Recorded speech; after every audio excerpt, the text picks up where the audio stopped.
हर हर महादेव। तो आइए इस साल के सावन के पावन महीने में आप सभी कंवरिया भक्तों को बाबा की नगरी देवघर में हार्दिक अभिनंदन और स्वागत है। और सभी कंवरिया बम से आग्रह है कि बाबा को बारी बारी से जल ढारे और अपने अपने संगी कंवरिया को साथ लेकर चले। हर हर महादेव। सैया के फनवा लगा दिए बाम, ये गो कांवरिया पका दी रहा। अरे अरे क्या हुआ बम जी, काहे इतना परेशान है आप? सैया के फनवा लगा दिए बाम, ये गो कांवरिया पका दी रहा।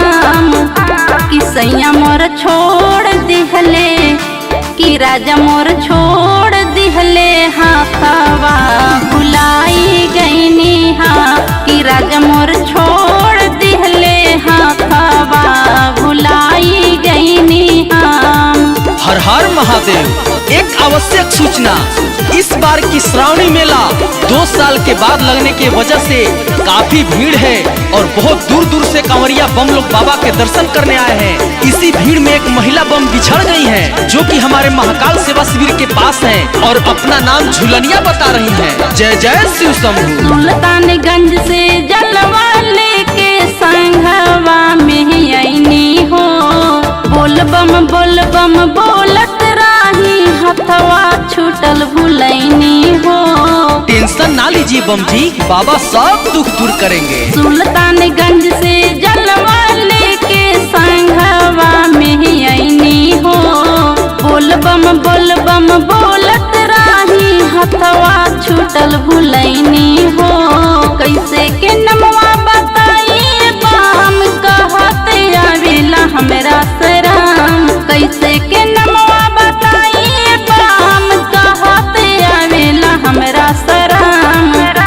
कि राजा मोर छोड़ दिहले, कि सैया मोर छोड़ दिहले, हाथवा भुलाई गईनी। हाँ कि राजा मोर छोड़ दिहले, हाथवा भुलाई गईनी। हाँ हर साल की भांति इस साल भी आप सभी शिव भक्तों को महाकाल सेवा शिविर औरंगाबाद की ओर से हार्दिक अभिनंदन एवं स्वागत है।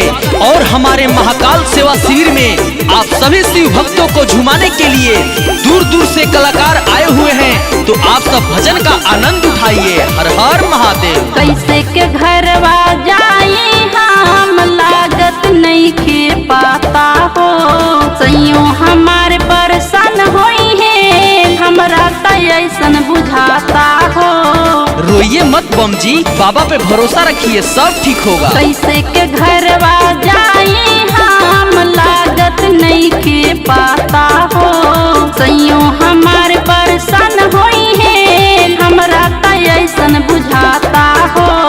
दीपक प्रियांशु गुलशन गुलाब, घरे हम जाके कदी हम जवाब। पांडे चंदन गुलशन गुलाब, सोची सोची माथा हमर होता खराब।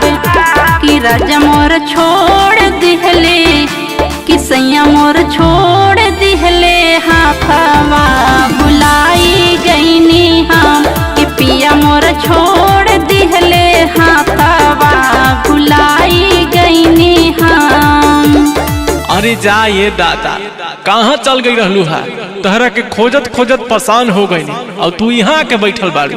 चला जल्दी, अब लेट होखता। सब कंवरिया लोग आके निकल गईले।